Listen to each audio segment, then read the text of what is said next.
Carl Miller spent most of his career writing reports and giving lectures, the stuff most academics do. But a few years ago, he got a call that would change his life forever. The caller, an old colleague, had found something he needed Carl's help with. You see, Carl Miller is an expert on the digital revolution, and his old friend had stumbled across something on the dark web that scared him. A site where anyone who wanted to could hire a hitman. Suddenly, Carl was looking at a list with hundreds of names on it. A list of people that somebody somewhere wanted dead. After the police failed to take the list seriously, Carl realized that he was going to have to take matters into his own hands. And that's exactly what he does in his new podcast, Kill List. I'm Kathleen Goldhar, and this is Crime Story.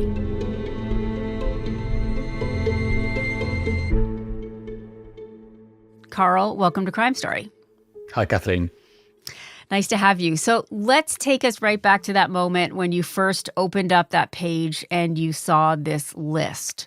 What did you see? What did you feel? What was that whole thing? I mean, at first glance, it looked pretty innocuous. It was a Excel spreadsheet, and each row there was name and there was a link to a different file. And it was only with kind of slowly dawning fear we began to realize what was actually contained in each of those different kind of separate entries.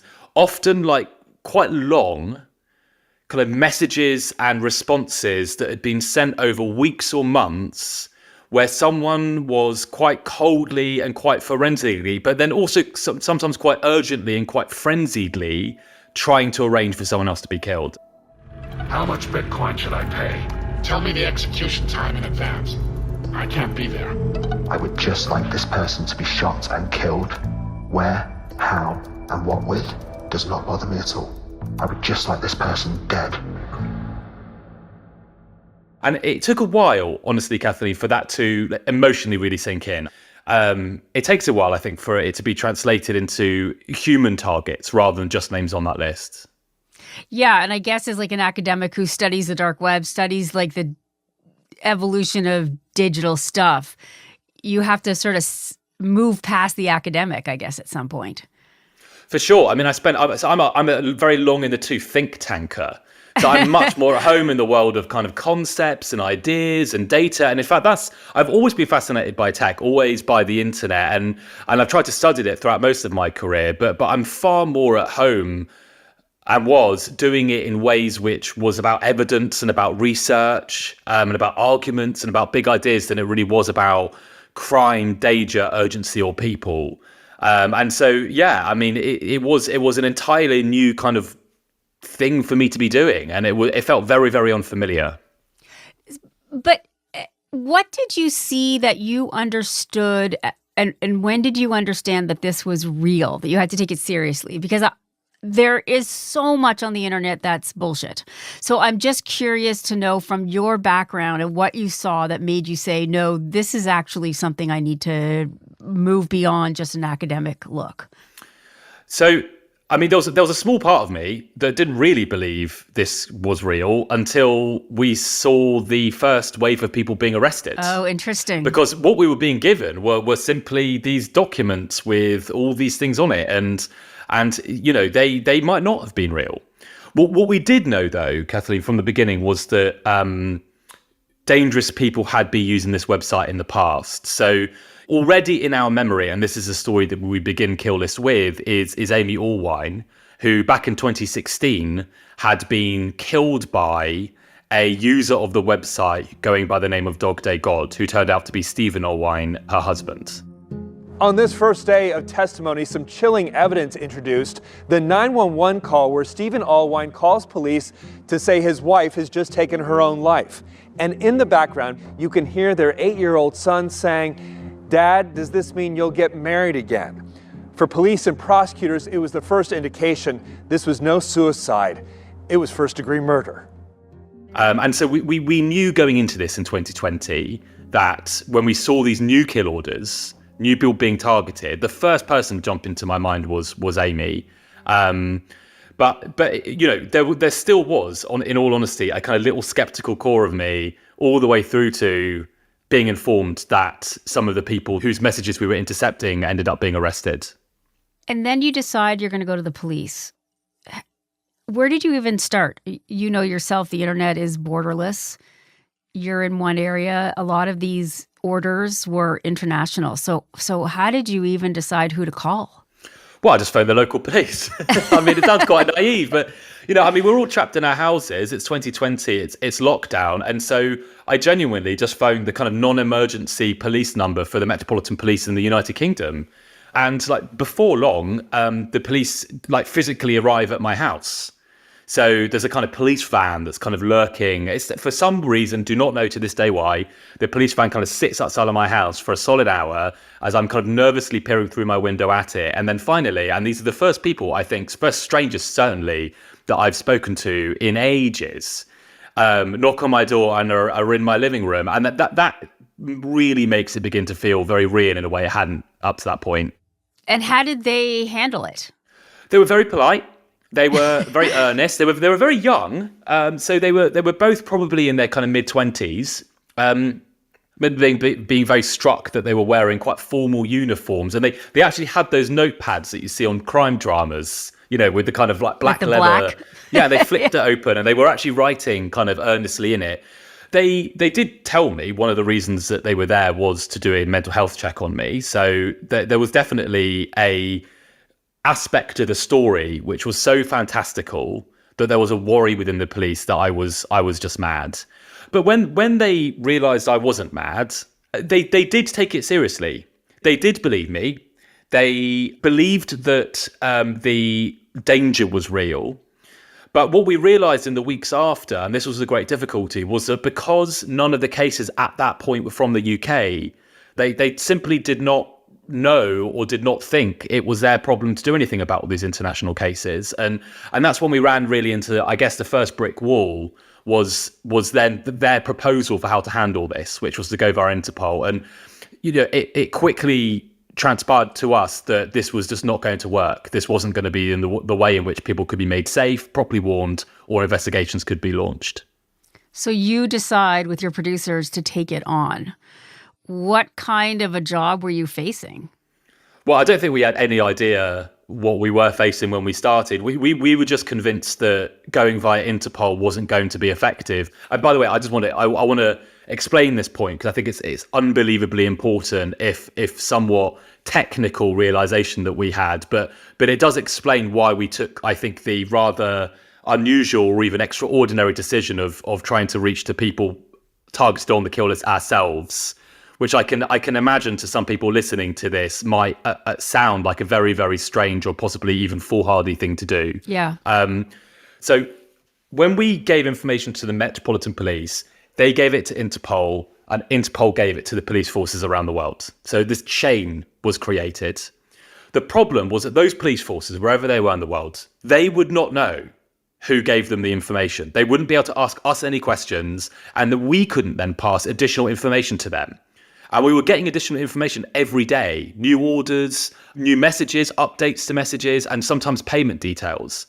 So that was the reason, that kind of breaking through that chain and directly going to the targets. That was the reason why we decided to do it that way, because we just did not think that going via Interpol was going to be effective. And then we spoke to some people who had gone through that kind of process and disclosed other internet threats via Interpol in that way. And they told us that in some cases, the targets had never been warned. Like literally, it disappeared somewhere within a bureaucratic avenue within Interpol or the police. And so that altogether kind of convinced us that we needed to then approach these people. And when we did approach, the big challenge we had wasn't really one that I anticipated. You know, I was really worried going into it that people were either going to enter a state of catatonic collapse or become very angry and decide that they knew who would put them on the list and they were going to go out and sort them out themselves. And I thought those two are terrible outcomes. I don't want anyone to have a panic attack, and I don't want anyone to take matters into their own hands in a way which could be very dangerous in and of itself. Our difficulty was neither of those two things. Our difficulty was being believed. Hello. I understand you don't want to work with me on the story. However, I'm actually duty bound to say that the information that we have might relate to you being in danger. So I'm kind of duty bound as a journalist to disclose it to you if you'd like me to. I can't. Actually, I don't have time for this. Even if you're asking me for a survey that has something to my relationship to the job or to professional work. No, it's not a survey. Because like everyone thought I was a scammer. I mean, and looking back, like now it seems rather obvious that people wouldn't believe me. At the time, I didn't really think that was going to be the big problem. I'm in danger? Yes, Thank you for trying to protect me. Keep me to face my dangers. Thank you. Okay. Thank you. Bye. Goodbye. You do such a good job in it because I didn't think it either until I heard you on the phone. And then I was like, if I got that phone call, I would think you were trying to get money out of me. It made total sense to me at the time. And you did such a wonderful job. You didn't just tell us. You actually have us making the call and you hear the awkwardness in the conversation. And how do you have that first conversation with somebody and say like, yeah, it's such a weird thing to hear on the phone. But you did have some people who took you seriously. You did actually get through to some people.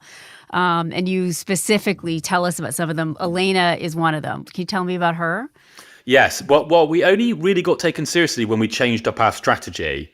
So we then decided to do something a bit different, which is to send local journalists out on the ground to physically meet the people on the list. And it's really only when we do that, and I think that's something that scammers would not do. It's only really then when there's a journalist knocking on their door saying, we have information that we need to give you. It's only then that I think we began to be believed around the world. And yeah, people listening to those cold calls, I mean, I think some people were are frustrated by it. And believe me, no one was more frustrated by those cold calls than me. It was really, really horrible to try and give this warning to people and to not be believed. If people listen to it, they'll also notice there's a slightly kind of we'd actually been quite careful in thinking about how to do this, and I'd written the script with a psychologist. And the script is a somewhat angular approach. I don't just phone people up and say you're on the kill list. And the reason I don't is actually because we did not know who would be sitting next to them when we were making these calls. Oh, yeah. And we were really afraid that the person that had put them on the kill list would be someone quite close to them in their lives. You know, spouse, former spouse, member of their family. It turned out in many cases that was who had put the people on the kill list. And so what we were actually doing by trying to be slightly non-specific or vague is we're actually trying to arrange, not that this ever worked, we're trying to arrange a separate follow-on call where we can be more confident that person is alone, so I can give them the news alone. That was the plan. So that's why when people are hearing it, they're like, why isn't he telling them directly that they're on the kill list? It's because that was more dangerous to do it in a context where we didn't know who they were with. Yeah, well, that makes total sense, doesn't it? But let's get to the journalists that you hire. And you hire them all over the world. Tell me where some of the doors were that were knocked on. Oh, gosh, Kathleen, yeah, all over. I mean, the first was in a suburb outside of Zurich in Switzerland. The second was in the kind of verdant countryside of Galicia in Spain. We then moved over to Washington State, quickly followed by Spokane County in Wisconsin as well. I think there's probably 11 countries around the world we ultimately intervened to disclose cases in. Okay. And let's get back to Elena, because she was one of the first, at least in terms of the way the podcast unrolls. And she right away knows who wants her dead. She does. Elena was the first. She was the first person that I came face to face with. It was a surreal experience, you know, actually, because you've been alongside the orders, there were always photos of the target. Nice photos where they look relaxed, happy, often glamorous. They're always Facebook profile pictures, which actually made the whole thing a bit more haunting to see these figures staring back at you that seem so completely unaware of any kind of danger that they might be in. And it was a case with Elena as well. So I'd been staring at this photo and trying to learn as much about Elena's life as I could for weeks. And then suddenly to have her come up on a Zoom call in front of you, it was like meeting someone famous. How are you doing? Oh, is it? Are you talking to me? I am. Can you hear me? You know, it was this kind of this moment that kind of made me pause and become even more nervous than I was, which, if that's even possible. Yeah, and so after kind of some spluttering and hesitations, finally managed to get out to Elena. Elena is one of the most unshakably cool and unflappable women I have ever met in my life. Do you feel in danger? No, I actually don't feel in danger. I'm not, the kind of type. She doesn't need any convincing. She pauses for a moment and then says, well, there's only one person this can be. I'm going through a messy divorce. There's a lot of money at stake and my husband doesn't want me to have it. And so it must be him. She doesn't have any other enemies. Her husband, it turns out, lived in a neighbouring town. I was desperate for Elena to leave the house that night. I wanted her, we were going to put her up in a hotel. Not only does she not do that, she doesn't even change her plans for the evening. I'm going to meet a friend later on and she will be very interested in hearing that because she lives next to him. That is how unshakable Elena was. I actually went away from that call worried in a slightly different way because she accepted, she thought it was real. She thought she knew who it was, and yet she still wasn't taking any steps to make herself safer in that moment. And that also made me actually quite anxious. I mean, her case really gets to you. You talk about having nightmares about it. This lives with you. It does, yeah.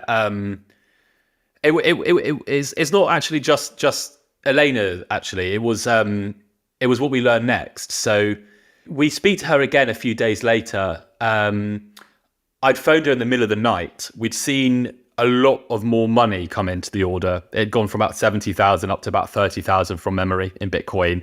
And I was going to say, let's just one quick interruption. This is all Bitcoin, right? So it's all that's the money that's being used. Yeah, exactly. Yeah, it's all Bitcoin. That's how all these transactions are occurring, and a lot more Bitcoin had been loaded on. There were more messages. The messages had become more urgent. They were talking about a kind of an immediate deadline by which she needed to be killed. I phoned her up with this information.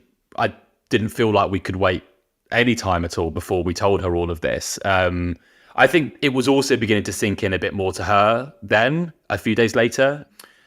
But then, the next time we spoke to Elena, it was after her husband had been arrested by the Swiss police. And what really gave me nightmares was that he'd been renting this kind of secret flat near her house that she didn't know about. I don't think anyone knew about. And when the police kind of found it and broke into it, they found that there was like Uzis and submachine guns and zip ties and masks and lockpick materials and just this kind of horrifying armory and cache of equipment that really implied that he was seriously thinking about killing her. And that was quite difficult to handle. So how do things end up for Elena? So Elena does see her day in court. So her estranged husband is arrested and then ultimately prosecuted and convicted for putting her on the kill list. And I then meet Elena in London right at the end of the first 6 episodes of the kill list. And she is going to back-to-back high teas at the Dorchester and the Ritz. She's just been to see Phantom of the Opera. She tells me that she's going down the Amazon later in the year and is genuinely ticking off things on her bucket list and has genuinely moved on. Like, she genuinely is healed. She's getting on with her life. And like, she doesn't care that much about him or about anything that happened anymore. And I wish I could say that that's the case for most people on the kill list. I suspect it probably isn't. But Elena does show us that being put on the kill list isn't a life sentence.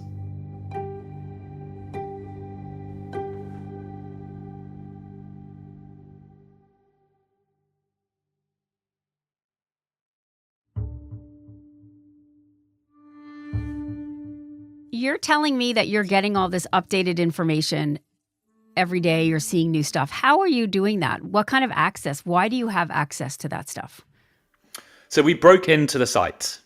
So Chris, the hacker, the colleague that you mentioned right at the beginning, he had found what started all of this wasn't simply the discovery of the sites. The sites are fairly well known and openly advertise themselves. That's how they get customers. So they're not by no means secret. They do sit on the dark web, but there's lots of people that go there and there's lots of people that look at them. But the difference was that Chris had found a vulnerability in the way that the site worked. Basically, to cut a long story short, finding this vulnerability allowed him to exploit it in a way that gave him, and therefore us, kind of access to the back end of the site as if we were an admin. So the site isn't really a forum. People aren't discussing any of these things out in the open. What they're doing is they think they are sending in secret a kill order to the mafia. And what they're doing is sending an online order form, essentially, to the people running the site who turn out to be Romanian cyber criminals, probably not the mafia.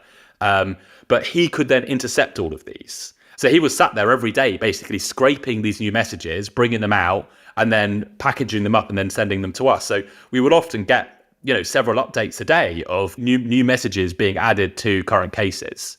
So these were live orders. It wasn't one list. It was a constantly changing series of targets and messages attached to those targets.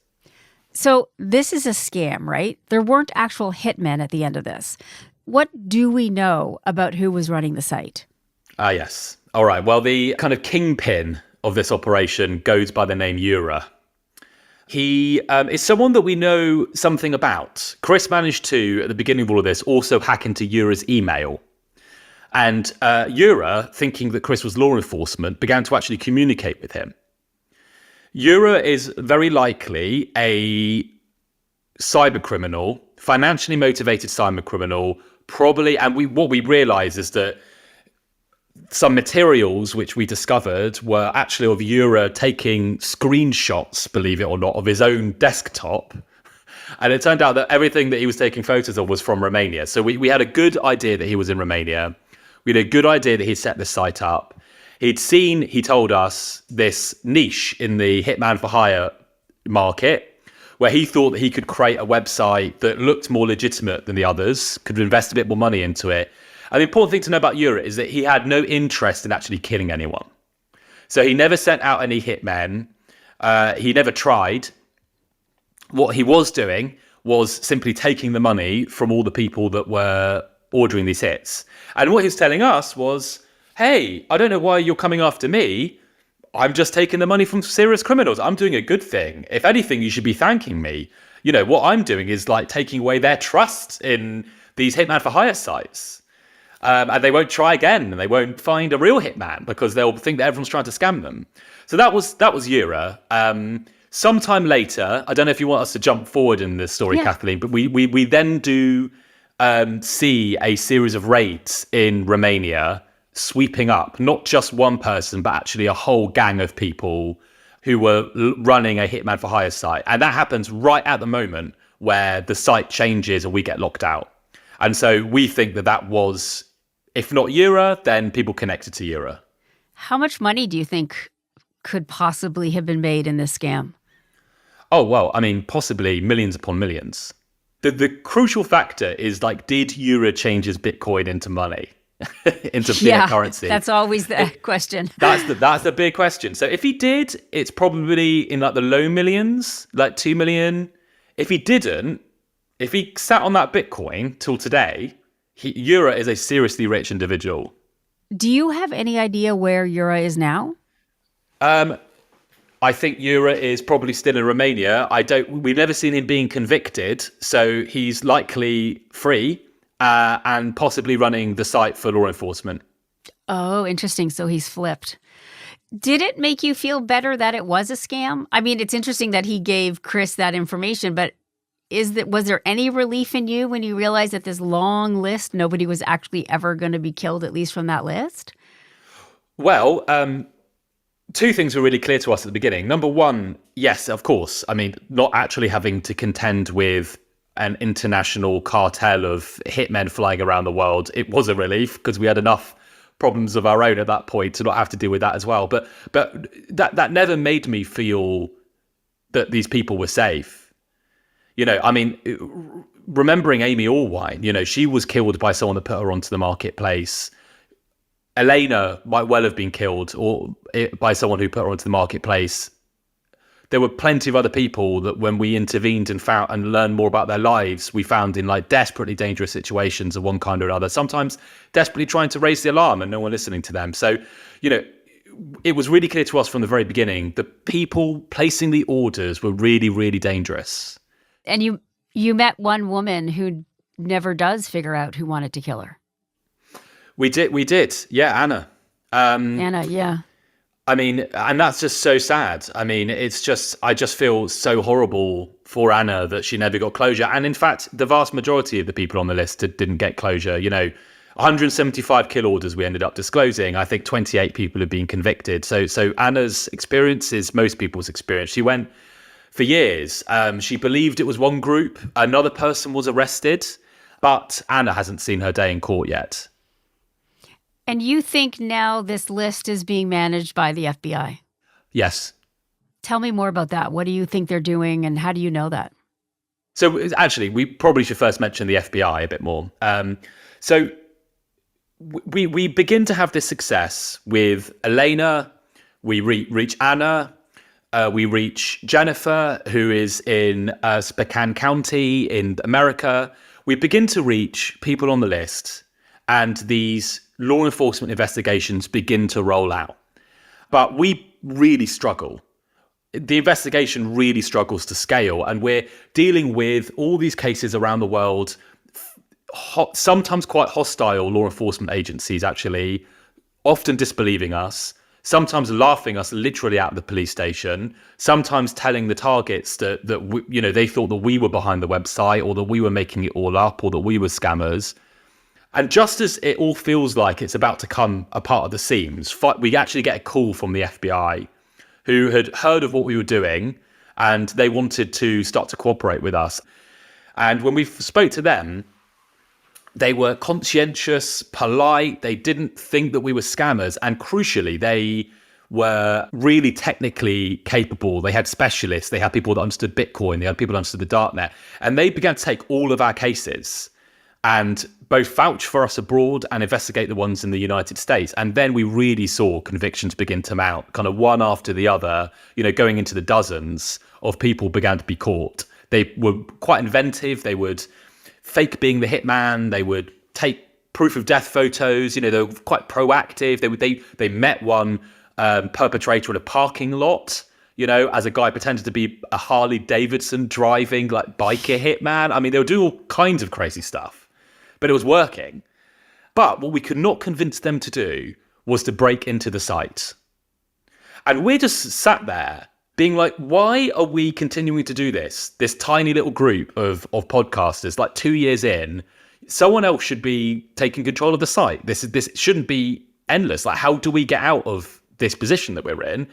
And so the only thing that we can really think of in the end is to gather as much information about Eura, take it to the FBI, and then try and convince the FBI to strike against Eura and to seize the site. And so I fly to New York. I meet the FBI weirdly for a secret meeting. I wouldn't have chosen Times Square as being the place to meet, but that's where we meet. We meet in this restaurant overlooking Times Square. We give them quite a lot of information that we'd managed to find. And then silence, weeks into months, but then finally these raids in Romania. And then shortly after that, all these changes to the site happened. We got locked out. We couldn't see anything more about the site. But then, and this was maybe the most joyous moment of the whole investigation for me, we then saw another conviction. So we saw another legal case, same evidence, same investigatory pattern, same crimes eventually being convicted of, but crucially we never saw any of that. That had nothing to do with us. And so that led us to think, oh my god, finally they're in the middle of this. Finally, we can step back and we don't have to worry about the kill list anymore.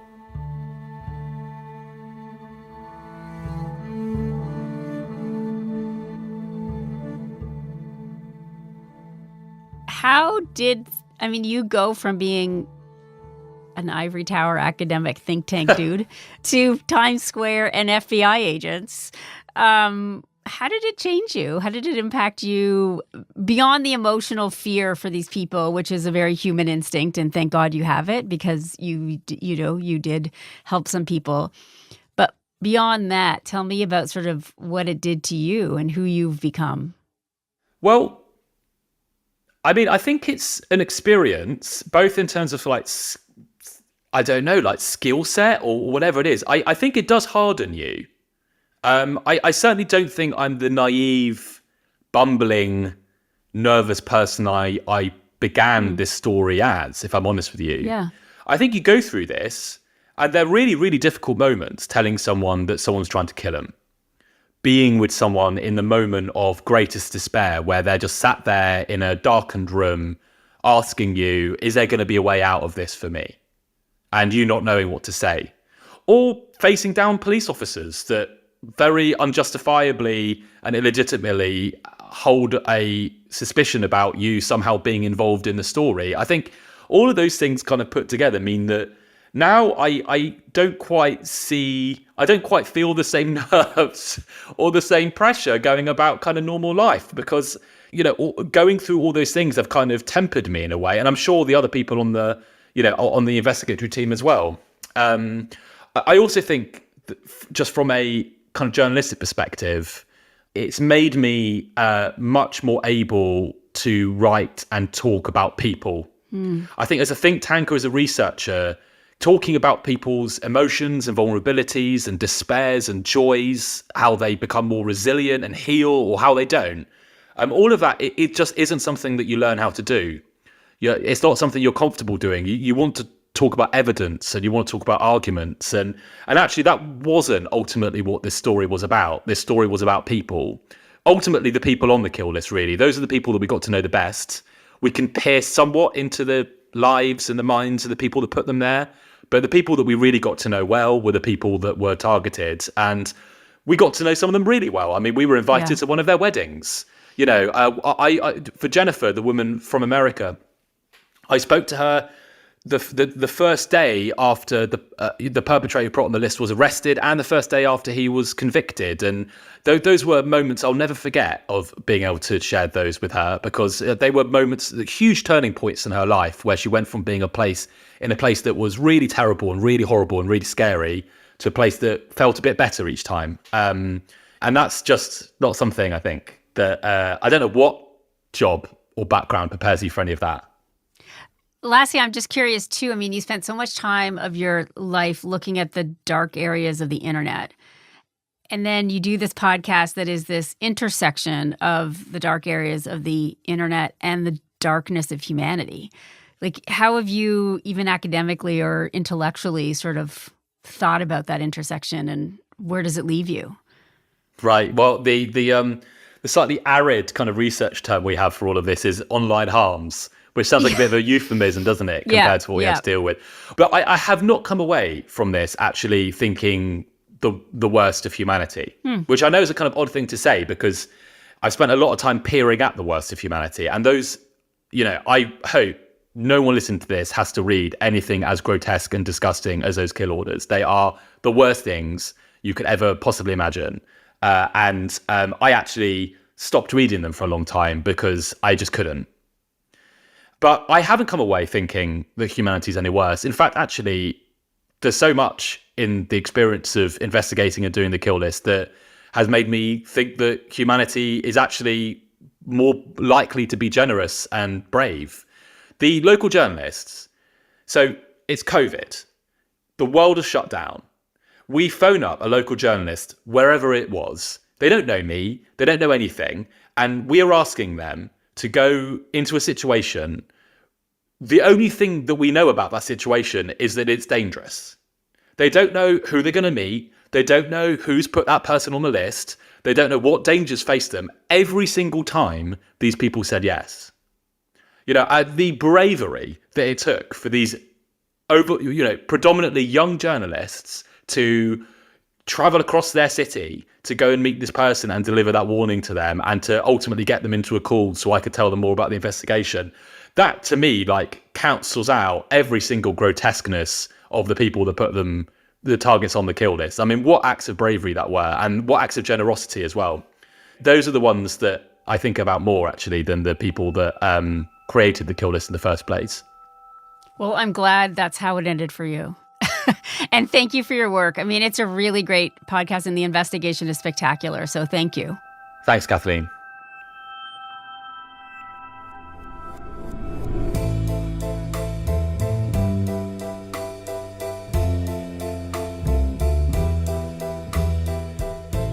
You've been listening to Crime Story from CBC Podcasts. We release a new episode every Monday, so please remember to follow the show in your podcast app. You can get our next episode a week early on CBC Podcasts' YouTube channel or by subscribing to CBC Podcasts' True Crime channel on Apple Podcasts. In addition to early access, subscribers to our True Crime channel also listen ad-free. Crime Story is hosted by me, Kathleen Goldhar. Our producers are Nikki Manfredi and Mitchell Stewart. Sound design by Julian Uzielli and Mitchell Stewart. Media sourced from Novel and Wondery and from Fox News. Our senior producer is Jeff Turner, our video producer is Evan Agard, and our YouTube producer is John Lee. Executive producers are Cecil Fernandez and Chris Oak. Tanya Springer is the senior manager of CBC Podcasts, and Arif Noorani is the director of CBC Podcasts.